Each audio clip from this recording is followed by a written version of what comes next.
Hello friends, मैं अमित। आज हम लोग इंग्लिश ग्रामर में इन तीन सेंटेंसेस के मीनिंग और इनमें डिफरेंसेस को समझेंगे।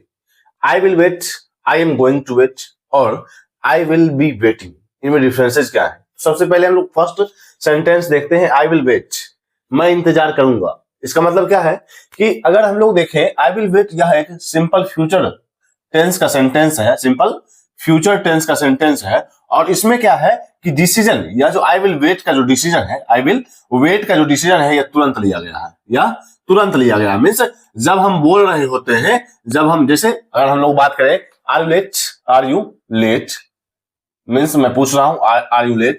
अगर आपने बोला हाँ, okay okay, I will wait, I will wait, I will wait, means इसका मतलब ये है कि जब मैं बोल रहा हूं तभी ये सेंटेंस निकलता है आई विल वेट। मीन्स यह तुरंत लिया गया डिसीजन है, तुरंत का डिसीजन है। आई विल वेट, मैं इंतजार करूंगा, आई विल वेट, मैं इंतजार करूंगा। Don't worry, I will wait. Are you late, okay, don't worry, I will wait. Means अगर हम लोग बात करें कि यह डिसीजन जो है, या आई विल वेट का जो डिसीजन है, मैं इंतजार करूंगा का जो डिसीजन है, यह तुरंत लिया गया है, या तुरंत लिया गया है। इसी तरह से दूसरा एग्जांपल लेते हैं इसमें, okay, I will help you, I will help you. अच्छा, मैं तुम्हारी मदद करूंगा, अच्छा मैं तुम्हारी मदद करूंगा। तो यहां हम लोग देख सकते हैं कि अगर कोई बात हुई और वहां अगर उसको आपकी जरूरत है, आपकी मदद की जरूरत है, तो आप ये बोल रहे हैं कि अच्छा मैं तुम्हारी मदद करूंगा, okay I will help you. Means जब आप बोल रहे हैं तभी आप आपने डिसीजन लिया है, तो वहां हम लोग सिंपल फ्यूचर टेंस के सेंटेंसेस का यूज करते हैं। इसी तरह से तीसरा example, I will not complain, I will not complain, I will not complain, मैं शिकायत नहीं करूंगा। इन तीनों सेंटेंसेस से, इन चारों सेंटेंसेस से यही पता लग रहा है कि अगर जब मैं बोल रहा हूं तभी मैंने डिसाइड किया है कि मैं इंतजार करूंगा, मैं तुम्हारी हेल्प करूंगा, मैं शिकायत नहीं करूंगा। मीन्स इन चार सेंटेंसेस से यही पता लग रहा है कि हम लोगों ने जब मैंने यह बोला है कि मैं तुम्हारा इंतजार करूंगा, तो डिसाइड भी मैंने अभी ही किया है कि मैं इंतजार करूंगा, मैं तुम्हारी मदद करूंगा, मैं शिकायत नहीं करूंगा।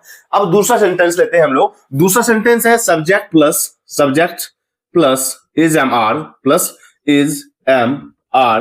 Plus going to plus V1।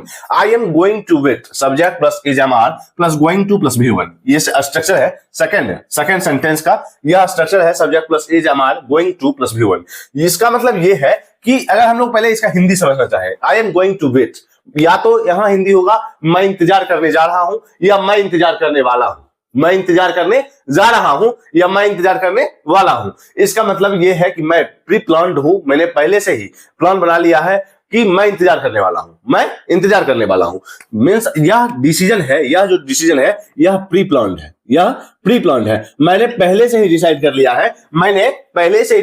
है कि मैं इंतजार करने वाला हूं, मैं इंतजार करने जा रहा हूं, तो यह प्री प्लान्ड है। लेकिन अगर हम लोग फर्स्ट सेंटेंस से देखें, आई विल वेट, इसका मतलब है कि जब मैं बोल रहा हूं तभी मैंने डिसाइड किया है कि मैं इंतजार करूंगा। लेकिन यहां हम लोग देखेंगे I am going to wait, means मैंने प्री प्लान्ड है, मैंने पहले से डिसाइड कर लिया है कि मैं इंतजार करने वाला हूं, या मैं इंतजार करने जा रहा हूं। इसका दूसरा एग्जांपल लेते हैं हम लोग, I am going to start a new job. I am going to start a new job. मैं एक नई नौकरी स्टार्ट करने जा रहा हूं। तो इसका मतलब यह है मैं एक नई नौकरी शुरू करने जा रहा हूं, या मैं एक नई नौकरी स्टार्ट करने वाला हूं, मैं एक नई नौकरी शुरू करने वाला हूं। तो यहां हम लोग देखेंगे यह प्री प्लान्ड योजनाएं होती है। मींस यह पहले से ही डिसाइडेड प्लान्ड होते हैं कि मैं ये काम करने जा रहा हूं, या मैं ये काम करने वाला हूं। लेकिन अगर हम लोग फर्स्ट सेंटेंस से देखें, तो यह जब हम बोल रहे होते हैं तभी डिसीजन होता है कि मैं इंतजार करूंगा, मैं तुम्हारी हेल्प करूंगा, मैं शिकायत नहीं करूंगा, जैसे हम लोग देख सकते हैं इन तीनों सेंटेंसेस से। लेकिन अगर हम लोग I am going to wait का बोले, या I am going to start new job बोले, तो यह प्री प्लान्ड होता है, यह पहले से ही डिसाइडेड होता है कि मैं ये करने वाला हूं, या मैं ये करने जा रहा हूं। I am going to buy a car next year, मैं अगले साल एक कार खरीदने जा रहा हूं, या खरीदने वाला हूं। तो पहले से ही ये प्री प्लान्ड होता है, पहले से डिसाइडेड होता है कि मैं ये काम करने वाला हूं, या मैं ये काम करने जा रहा हूं। यह तुरंत लिया गया डिसीजन नहीं होता है। अब देखेंगे हम लोग तीसरा sentence, I will be waiting. यह है फ्यूचर कंटिन्यूअस टेंस का sentence, I will be waiting. यहां हम लोग देखेंगे तीसरा सेंटेंस, फ्यूचर कंटिन्यूअस टेंस का ये सेंटेंस है। अब देखेंगे हम लोग third sentence, future continuous tense का ये सेंटेंस है I will be waiting. Means यह है कि फ्यूचर में ऑन गोइंग एक्शन होगा। मीन्स फ्यूचर में किसी टाइम में, फ्यूचर में भविष्य में किसी टाइम में मैं तुम्हारा इंतजार कर रहा होऊंगा, मैं तुम्हारा इंतजार, आई will be waiting for you, मैं तुम्हारा इंतजार कर रहा होऊंगा, या आई विल बी वेटिंग, मैं इंतजार कर रहा होऊंगा। मीन्स फ्यूचर में ऑन गोइंग एक्शन होगा।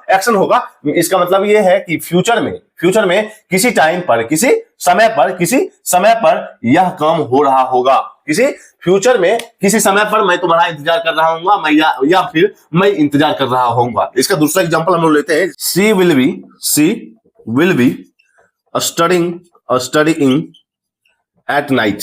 वह रात में पढ़ रही होगी। मीन्स अभी रात नहीं हुई है, रात होगी तो उस समय वह पढ़ रही होगी। इसका मतलब यह है कि फ्यूचर में ऑनगोइंग एक्शन होगा, ऑनगोइंग एक्शन। इसका मतलब यह है कि यह जो एक्शन है, मैं इंतजार कर रहा होऊंगा, या इंतजार फ्यूचर में होगा, कि मैं तुम्हारा इंतजार कर रहा होऊंगा। यहां हम लोग देखेंगे कि फर्स्ट सेंटेंस पहले हम लोग देख सकते हैं कि यह सिंपल फ्यूचर टेंस का सेंटेंस है, और यह जो डिसीजन है कि मैं इंतजार करूंगा, यह डिसीजन तुरंत लिया गया है। यह डिसीजन जब मैं बोल रहा हूं तभी मैंने डिसाइड किया है कि मैं तुम्हारा इंतजार करूंगा, या फिर मैं तुम्हारी मदद करूंगा, या फिर मैं तुम्हारी शिकायत नहीं करूंगा। इसी तरह से दूसरा sentence I am going to wait, यह प्री प्लान्ड है, पहले से डिसाइड कर लिया गया है कि मैं यह काम करने वाला हूं, मैं इंतजार करने वाला हूं, मैं कार खरीदने वाला हूं, मैं कार खरीदने जा रहा हूं, मैं अगले साल कार खरीदने वाला हूं, या मैं अगले साल कार खरीदने जा रहा हूं, या फिर मैं एक नई नौकरी शुरू करने वाला हूं, या नई नौकरी शुरू करने जा रहा हूं। तो प्री प्लान डिसीजन होंगे। तो यहां हम लोग देखेंगे ये जो डिसीजन होगा यह प्री प्लान होगा, ये पहले से ही डिसाइडेड ये प्लान होंगे। जिसका मतलब यह है कि हम लोग जब बोल रहे हैं उस टाइम की बात नहीं हो रही है, यह पहले से ही डिसाइडेड है कि मैं ये करने वाला हूं। अब हम लोग देखेंगे third sentence I will be waiting. इसका मतलब है कि यह है कि फ्यूचर में कभी यह ऑन गोइंग एक्शन होगा। फ्यूचर में मीन्स अगर हम लोग बात करें आई एम वेटिंग, मैं इंतजार कर रहा हूं, मीन्स अभी मैं इंतजार कर रहा हूं, यह अभी का ऑन गोइंग एक्शन है, लेकिन आई विल बी वेटिंग मीन्स यह फ्यूचर का ऑन गोइंग एक्शन है कि मैं कभी किसी समय पर भविष्य में मैं इंतजार कर रहा होऊंगा। आई will be waiting for you, मैं तुम्हारा इंतजार कर रहा होऊंगा। भविष्य में ऑनगोइंग एक्शन के लिए हम लोग फ्यूचर कंटीन्यूअस टेंस का सेंटेंस यूज करते हैं। जैसे she will be studying at night. इसका मतलब यह है कि अभी रात नहीं हुई है, लेकिन रात में वह पढ़ रही होगी। तो यहां हम लोग देख सकते हैं कि she will be studying at night. इसका मतलब यह है कि यह जो पढ़ाई का जो एक्शन है, यह रात में हो रहा होगा। पढ़ाई रात में हो रही होगी, वह रात में पढ़ रही होगी। इसका मतलब यह है कि यह फ्यूचर में ऑनगोइंग एक्शन को दिखाता है। यह अभी का लिया गया एक्शन नहीं है, यह पहले से डिसाइडेड प्लान नहीं है, लेकिन एक्सपेक्टेशन है कि वह रात में पढ़ रही होगी, वह मैं तुम्हारा इंतजार कर रहा होऊंगा। इस तरह से थर्ड एग्जांपल लेते हैं हम लोग, ही will be working at this time. वह इस समय पर काम कर रही होगी। तो यहां हम लोग इसने एक्सपेक्टेशन को दिखाता है। फ्यूचर कंटीन्यूअस टेंस का सेंटेंस आपके एक्सपेक्टेशन को दिखाता है, ना ही आपके प्रॉमिस को। जैसे मैं यहां देख सकता हूं I will wait, simple future tense का सेंटेंस है, यह तुरंत लिया गया डिसीजन है, और यह प्रॉमिस को दिखाता है कि मैं इंतजार करूंगा, मैं तुम्हारी मदद करूंगा, मैं शिकायत नहीं करूंगा। यह आपके प्रॉमिस को दिखाता है, यह तुरंत लिया गया डिसीजन है। I am going to wait, यह प्री प्लान डिसीजन है, और इसका मतलब यह है मैं यह काम करने वाला हूं, पहले से डिसाइडेड है। थर्ड एग्जांपल हम लोग देखेंगे आई विल बी वेटिंग। इसका मतलब यह है कि यह फ्यूचर कंटीन्यूअस टेंस का सेंटेंस है, और यह फ्यूचर के ऑनगोइंग एक्शन को दिखाता है। मींस फ्यूचर में यह काम हो रहा होगा, या आप एक्सपेक्ट करते हो कि आई विल बी वेटिंग, या she will be studying at night, या he will be working at this time. वह इस समय काम कर रहा होगा, वह रात में पढ़ रही होगी। तो यह आपके एक्सपेक्टेशन को दिखाता है, या फ्यूचर के ऑनगोइंग एक्शन को दिखाता है। जबकि अगर हम लोग फर्स्ट सेंटेंस देखिए, सिंपल फ्यूचर टेंस, यह तुरंत लिया गया डिसीजन है, और यह प्रॉमिस को दिखाता है। I am going to wait, यह प्री प्लान डिसीजन है, और यह पहले से डिसाइडेड है कि मैं यह काम करने वाला हूं, या मैं यह काम करने जा रहा हूं। तो हम लोगों ने देखा I will wait, I am going to wait और आई विल बी वेटिंग में क्या डिफरेंसेस है। तो आज तक के लिए इतना ही, मिलते हैं कल। अगर आपने इंग्लिश ग्रामर यूथ में सब्सक्राइब किया है जरूर सब्सक्राइब करें, इससे भी इंपॉर्टेंट होगा सब्सक्राइब कीजिएगा। तब तक के लिए बाय।